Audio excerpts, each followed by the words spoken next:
tenancy agreements between the Kisii University and the landlords of that university in Nyamira town. I have exhibited before court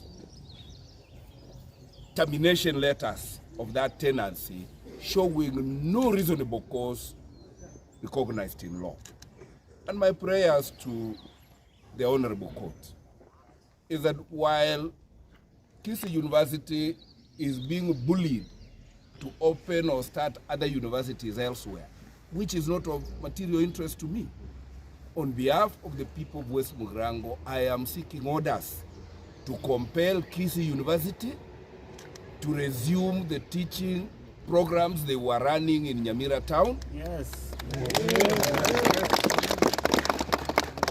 Because it will be highly discriminatory and in violation of Article 27 of the Constitution to snub the university programs that were running in Nyamira town, and promise that we are going to start a new university at a new site when funds will be available. I am bringing very reasonable prayers, and the parents of West Mugirango constituencies of university students being admitted are asking me, why are their children being told to go and study I don't know where, when they can study in Nyamira town? They save money, they come from home, go to class in Nyamira town, and go back home. Yes.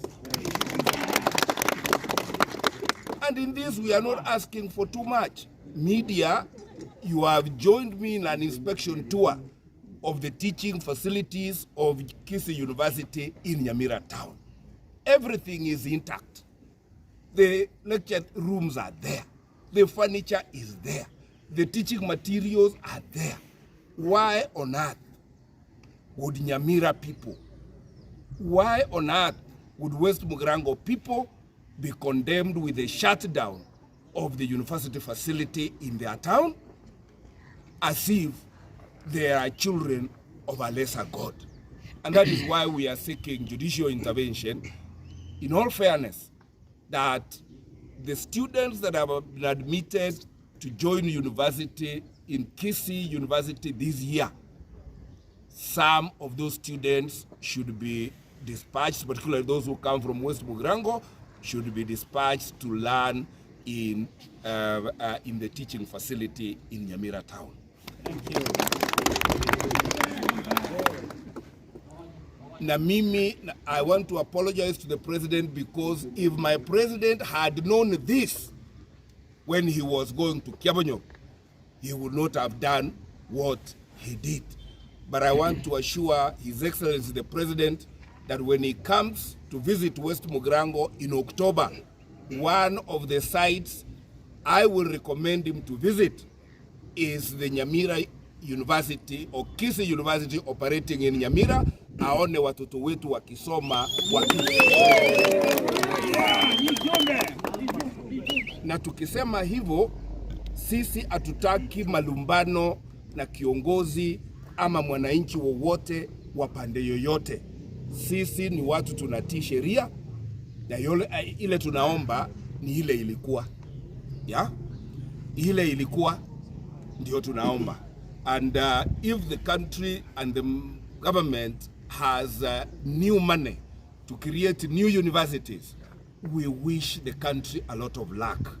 But that cannot be at the expense of shutting down existing facilities like has happened in West Mugirango about the university that was operating in Nyamira town.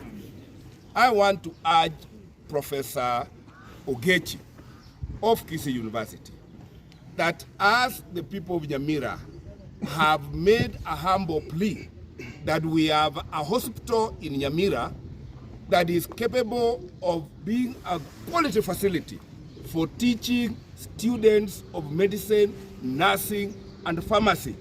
I want to plead with Professor Ogechi, the Senate of Kisii University, the Dean of the Faculty or College of Health Sciences, Dr. Matara. I give you a humble plea. Don't limit the number of children you are admitting to the College of Health Sciences, because we have a teaching facility in Nyamira Hospital, and we have a world-class hospital plaza where the lecturers and professors of medicine can come and use as clinics. While they teach our children, they can also take a moment in our hospital plaza and attend to our patients who would otherwise be punished to travel to far distant hospitals called referral hospital. So this we are doing because we need faster development, we need proximity to educational facilities, and we need proximity also to world-class health services. And in doing this, if anybody feels offended for us telling the government to make the best use of the facilities available, wapunguze wivu tu.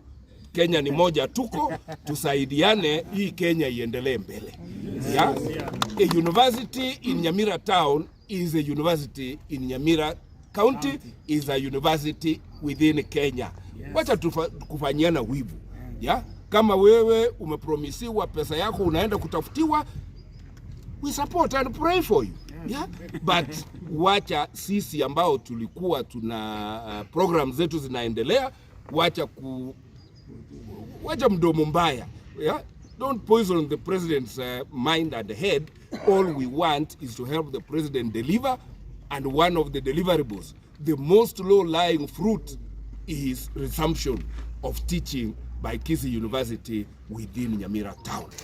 Now, the search for and demand for accountability has brought us to Nyamira County, where sometime on the 12th of August 2024, His Excellency William Samoei Ruto, while commissioning the dormitory at Kiabonyoru Secondary School, made a declaration that there was going to be established the University of Nyamira at Kiabonyoru.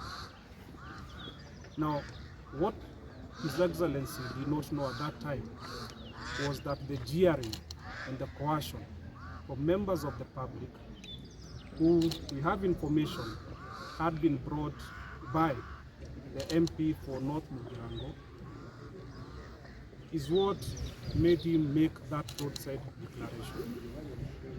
What he also did not know is that some time back, 100 million Kenya shillings, being taxpayers' money, was allocated for the institution of a collegiate and contemporary university that was to be managed by Eldoret University. It was to be a constituent of Eldoret University.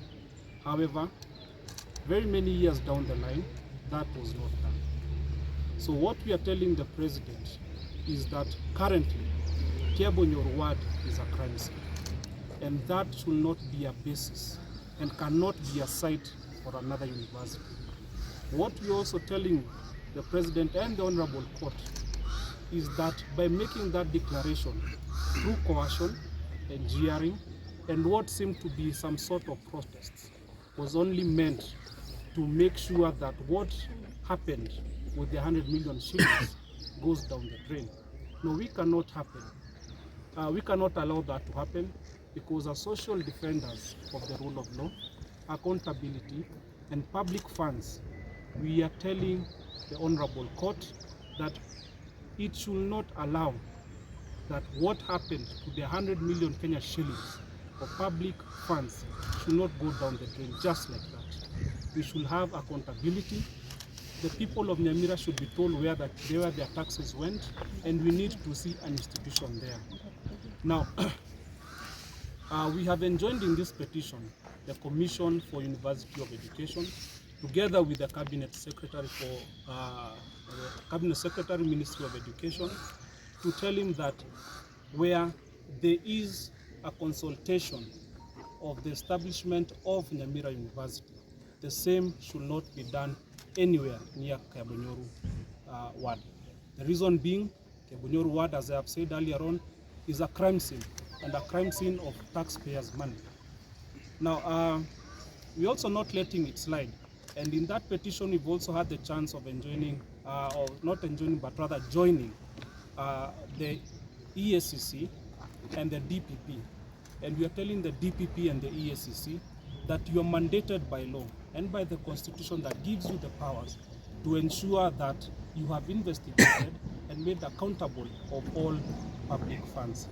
Therefore, the people of Nyamira County, sponsored and headed by the Member of Parliament, West Mugirango, Mr. Honorable Stephen Mogaka, and other petitioners who are here, who are the common Mwananchi, are telling the court that this is a time to have a social responsibility and a collective one at such, so that the public funds of Nyamira County are not waste.